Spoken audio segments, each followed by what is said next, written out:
KTO Radio présente À haute voix, la lecture intégrale des œuvres spirituelles majeures. Aujourd'hui, L'imitation de Jésus-Christ.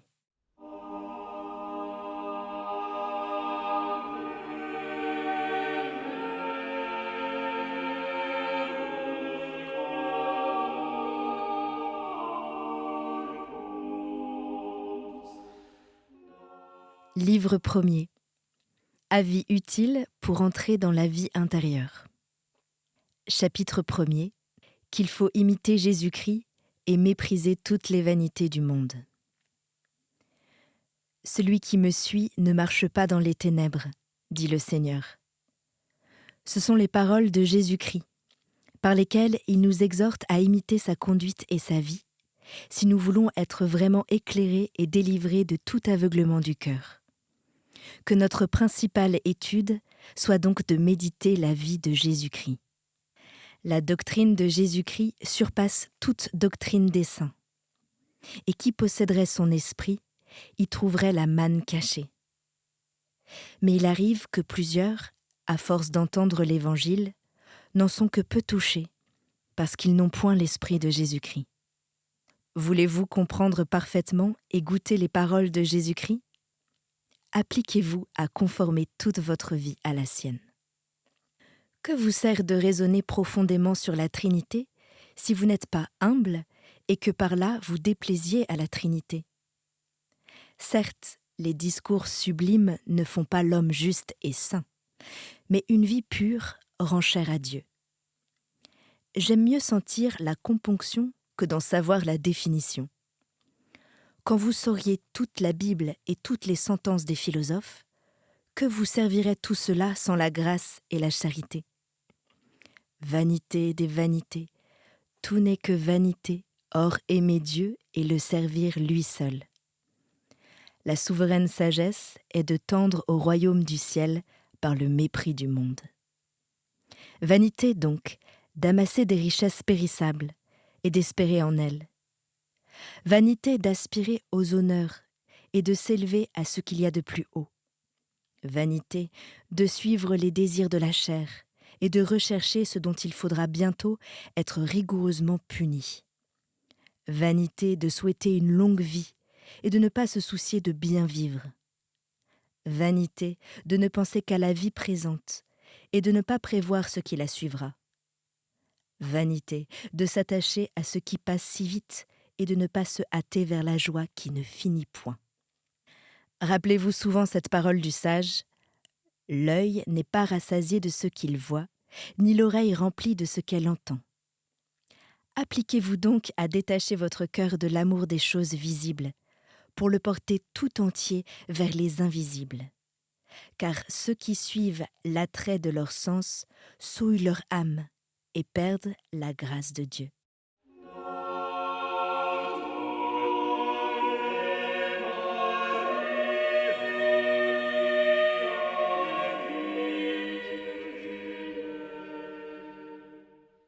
Chapitre 2.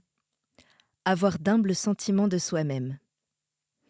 Tout homme désire naturellement de savoir, mais la science sans la crainte de Dieu, que vaut-elle ?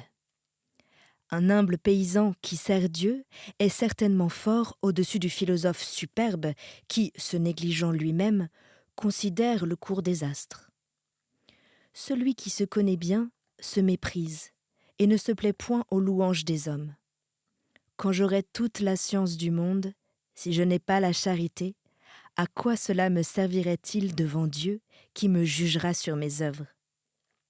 Modérez le désir trop vif de savoir. On ne trouvera là qu'une grande dissipation et une grande illusion. Les savants sont bien aises de paraître et de passer pour habiles. Il y a beaucoup de choses qu'il importe peu ou qu'il n'importe point à l'âme de connaître. Et celui-là est bien insensé qui s'occupe d'autre chose que de ce qui intéresse son salut. La multitude des paroles ne rassasie point l'âme, mais une vie sainte et une conscience pure donnent le repos du cœur et une grande confiance près de Dieu. Plus et mieux vous savez, plus vous serez sévèrement jugés, si vous n'en vivez pas plus saintement. Quelque art et quelque science que vous possédiez, n'en tirez donc point de vanité. Craignez plutôt à cause des lumières qui vous ont été données. Si vous croyez beaucoup savoir, et savoir bien, souvenez-vous que c'est peu de choses près de ce que vous ignorez. Ne vous élevez point en vous-même, avouez plutôt votre ignorance. Comment pouvez-vous songer à vous préférer à quelqu'un, tandis qu'il y en a tant de plus doctes que vous, et de plus instruits en la loi de Dieu? Voulez-vous apprendre et savoir quelque chose qui vous serve? Aimez à vivre inconnu et n'être compté pour rien. La science la plus haute et la plus utile est la connaissance exacte et le mépris de soi-même. Ne rien s'attribuer et penser favorablement des autres, c'est une grande sagesse et une grande perfection. Quand vous verriez votre frère commettre ouvertement une faute, même une faute très grave, ne pensez pas cependant être meilleur que lui, car vous ignorez combien de temps vous persévérez dans le bien. Nous sommes tous fragiles, mais croyez que personne n'est plus fragile que vous.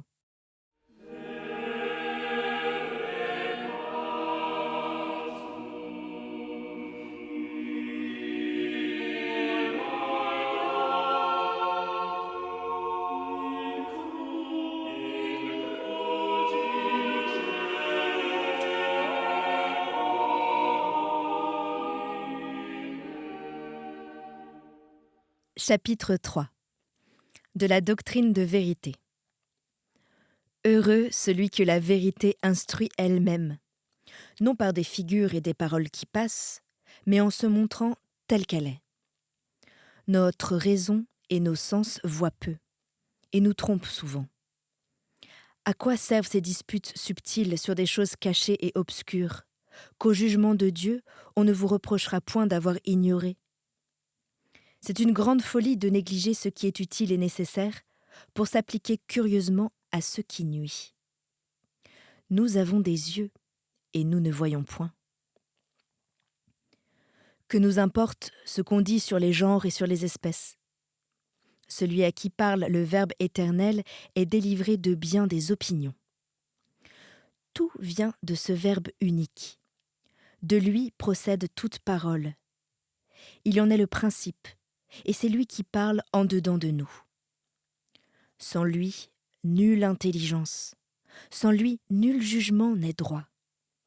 Celui pour qui une seule chose est tout, qui rappelle tout à cette unique chose et voit tout en elle, ne sera point ébranlé, et son cœur demeurera dans la paix de Dieu. Ô vérité, qui êtes Dieu, faites que je sois un avec vous dans un amour éternel. Souvent j'éprouve un grand ennui à force de lire et d'entendre « En vous est tout ce que je désire, tout ce que je veux. » Que tous les docteurs se taisent, que toutes les créatures soient dans le silence devant vous. Parlez-moi, vous seul. Plus un homme est recueilli en lui-même et dégagé des choses extérieures, plus son esprit s'étend et s'élève sans aucun travail, parce qu'il reçoit d'en haut la lumière de l'intelligence.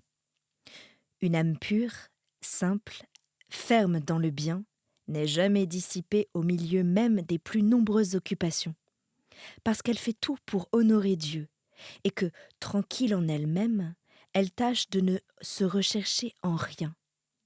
Qu'est-ce qui vous fatigue et vous trouble, si ce n'est les affections immortifiées de votre cœur? L'homme bon et vraiment pieux dispose d'abord au-dedans de lui tout ce qu'il doit faire au-dehors.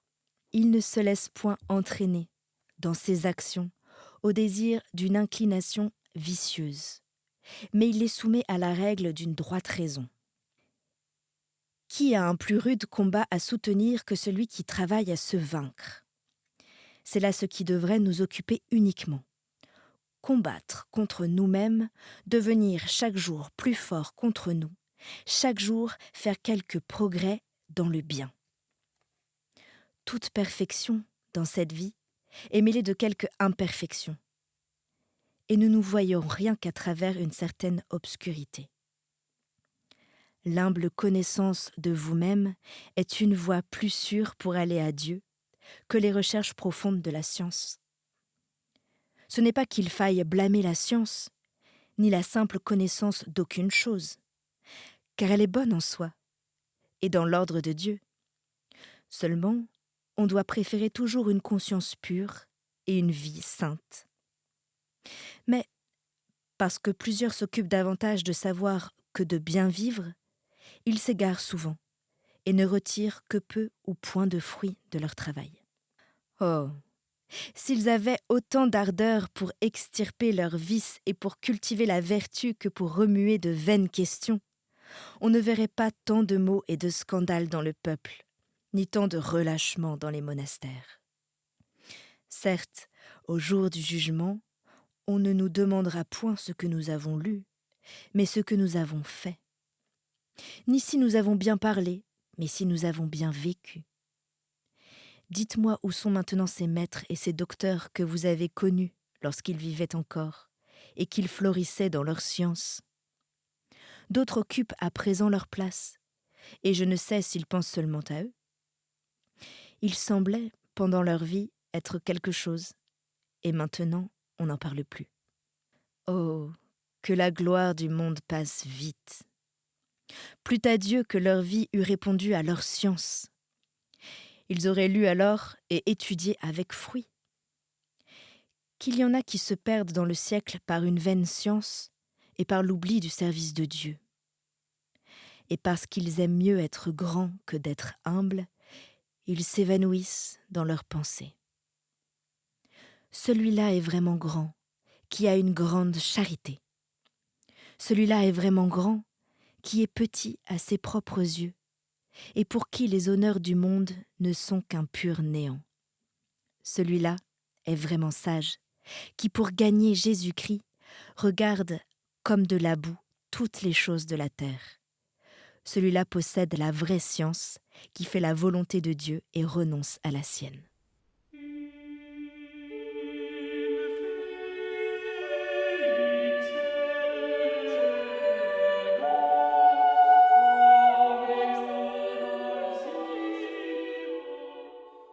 Chapitre 4.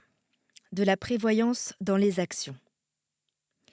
Il ne faut pas croire à toute parole, ni obéir à tout mouvement intérieur, mais peser chaque chose selon Dieu, avec prudence et avec une longue attention. Hélas, nous croyons et nous disons plus facilement des autres le mal que le bien, tant nous sommes faibles. Mais les parfaits n'ajoutent pas la foi aisément à tout ce qu'ils entendent, parce qu'ils connaissent l'infirmité de l'homme, enclin au mal et léger dans ses paroles. C'est une grande sagesse que de ne point agir avec précipitation, et de ne pas s'attacher obstinément à son propre sens. Il est encore de la sagesse de ne pas croire indistinctement tout ce que les hommes disent, et ce qu'on a entendu ou cru, de ne point aller aussitôt le rapporter aux autres. Prenez conseil d'un homme sage et de conscience. Laissez-vous guider par un autre qui vaille mieux que vous, plutôt que de suivre vos propres pensées. Une bonne vie rend l'homme sage selon Dieu, et lui donne une grande expérience. Plus on sera humble et soumis à Dieu, plus on aura de sagesse et de paix en toutes choses.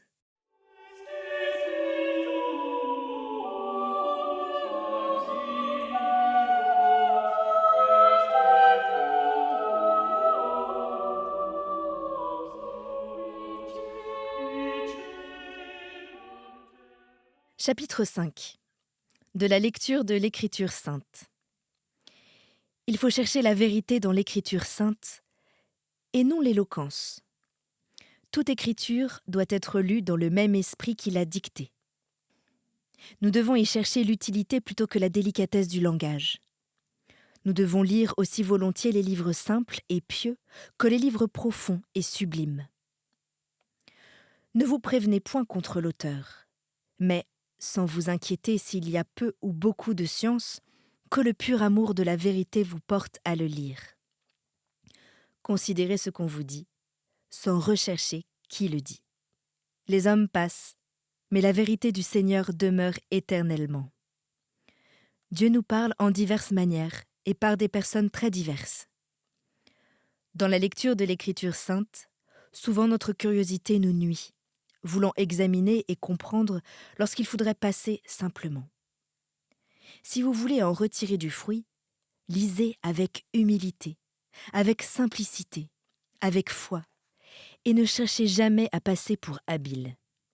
Aimez à interroger, écoutez en silence les paroles des saints, et ne méprisez point les sentences des vieillards, car elles ne sont pas proférées en vain.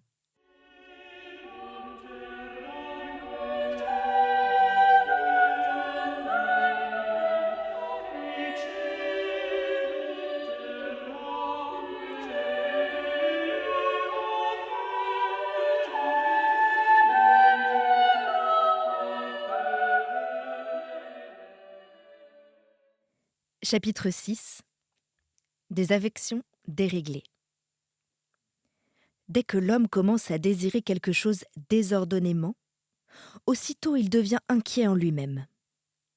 Le superbe et l'avare n'ont jamais de repos, mais le pauvre et l'humble d'esprit vivent dans l'abondance de la paix.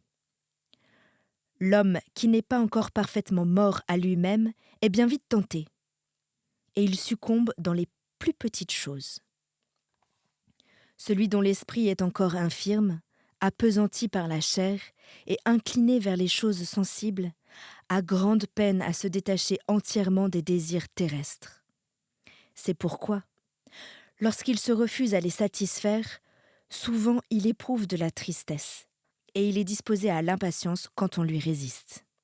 Que s'il a obtenu ce qu'il convoitait, aussitôt le remords de la conscience pèse sur lui, parce qu'il a suivi sa passion, qui ne sert de rien pour la paix qu'il cherchait.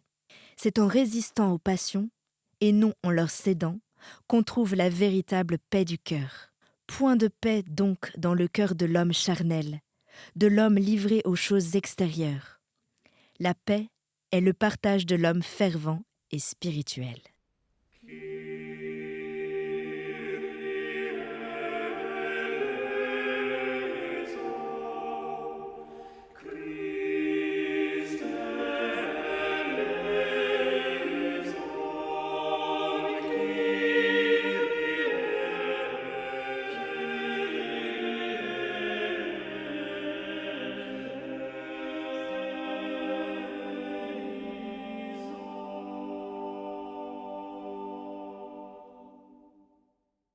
Chapitre 7.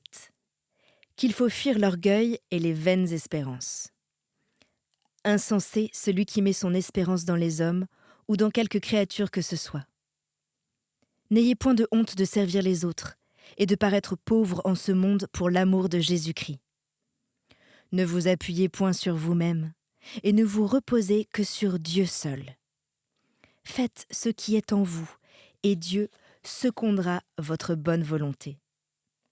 Ne vous confiez point en votre science, ni dans l'habileté d'aucune créature, mais plutôt dans la grâce de Dieu, qui aide les humbles et qui humilie les présomptueux. Ne vous glorifiez point dans les richesses, si vous en avez, ni dans vos amis, parce qu'ils sont puissants, mais en Dieu, qui donne tout, et qui, par-dessus tout, désire encore se donner lui-même. Ne vous élevez point à cause de la force et de la beauté de votre corps, qu'une légère infirmité abat et flétrit. N'ayez pas de complaisance en vous-même à cause de votre esprit ou de votre habileté, de peur de déplaire à Dieu, de qui vient tout ce que vous avez reçu de bon de la nature. Ne vous estimez pas meilleur que les autres, de craindre que peut-être vous ne soyez pire aux yeux de Dieu, qui sait ce qu'il y a dans l'homme. Ne vous enorgueillissez pas de vos bonnes œuvres, car les jugements de Dieu sont autres que ceux des hommes, et de ce qui plaît aux hommes, souvent lui déplaît. Car les jugements de Dieu sont autres que ceux des hommes, et ce qui plaît aux hommes, souvent lui déplaît. S'il y a quelque bien en vous, croyez qu'il y en a plus dans les autres, afin de conserver l'humilité. Ne hasardez rien à vous mettre au-dessus de tous, mais il vous serait très nuisible de vous préférer à un seul. L'homme humble jouit d'une paix inaltérable. La colère et l'envie troublent le cœur du superbe.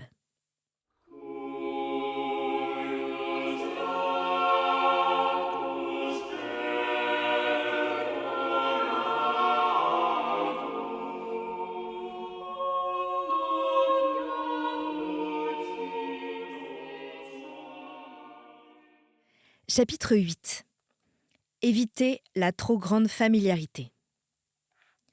N'ouvrez pas votre cœur à tous indistinctement, mais confiez ce qui vous touche à l'homme sage et craignant Dieu. Ayez peu de commerce avec les jeunes gens et les personnes du monde. Ne flattez point les riches, et ne désirez point de paraître devant les grands. Recherchez les humbles, les simples, les personnes de piété et de bonnes mœurs. Et ne vous entretenez que de choses édifiantes.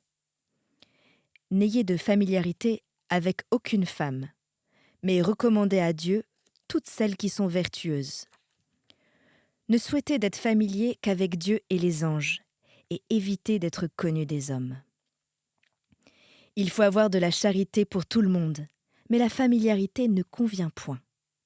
Il arrive que, sans la connaître, on estime une personne sur sa bonne réputation, et en se montrant, elle détruit l'opinion qu'on avait d'elle. Nous nous imaginons quelquefois plaire aux autres par nos assiduités, et c'est plutôt alors que nous commençons à leur déplaire par les défauts qu'ils découvrent en nous.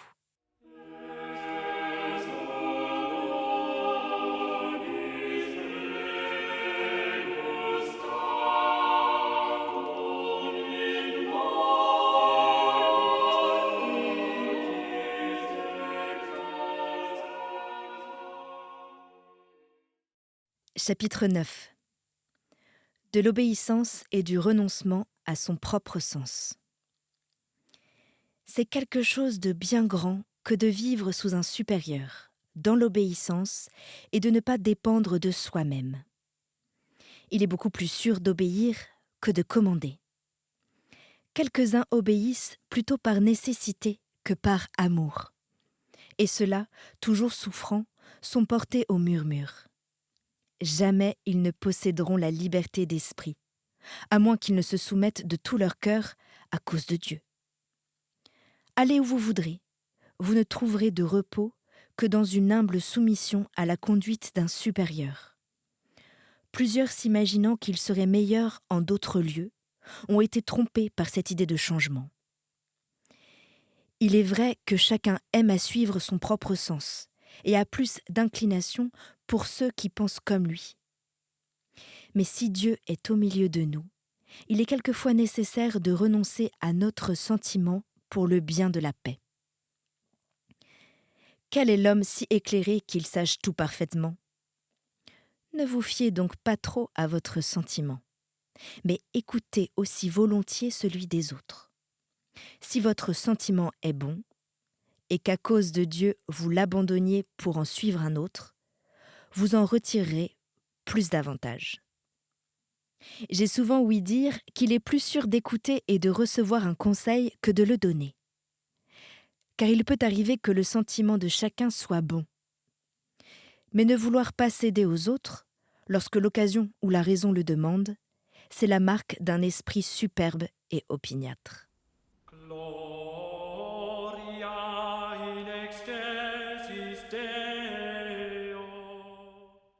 Chapitre 10. Qu'il faut éviter les entretiens inutiles. Évitez, autant que vous pourrez, le tumulte du monde. Car il y a du danger à s'entretenir des choses du siècle, même avec une intention pure. Bientôt la vanité souille l'âme et la captive. Je voudrais souvent m'être tue, et ne m'être pas trouvée avec les hommes. D'où vient que nous aimons tant à parler et à converser, lorsque si rarement il arrive que nous rentrions dans le silence avec une conscience qui ne soit point blessée? C'est que nous cherchons dans ces entretiens une consolation mutuelle et un soulagement pour notre cœur fatigué de pensées diverses. Nous nous plaisons à parler, à occuper notre esprit de ce que nous aimons, de ce que nous souhaitons, de ce qui contrarie nos désirs. Mais souvent, hélas, bien vainement, car cette consolation extérieure n'est pas un médiocre obstacle à la consolation que Dieu donne intérieurement. Il faut donc veiller et prier, afin que le temps ne se passe pas sans fruit. S'il est permis, s'il convient de parler, parler de ce qui peut édifier. La mauvaise habitude et le peu de soin de notre avancement nous empêchent d'observer notre langue. Cependant, de pieuses conférences sur les choses spirituelles, entre des personnes unies selon Dieu et animées d'un même esprit, servent beaucoup au progrès dans la perfection.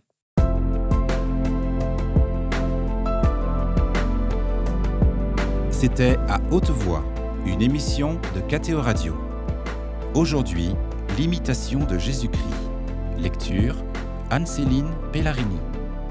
Captation et réalisation, Gustave Schlicht et Hachem Driss. Une émission disponible en podcast sur ktoradio.com ou sur l'application KTO Radio.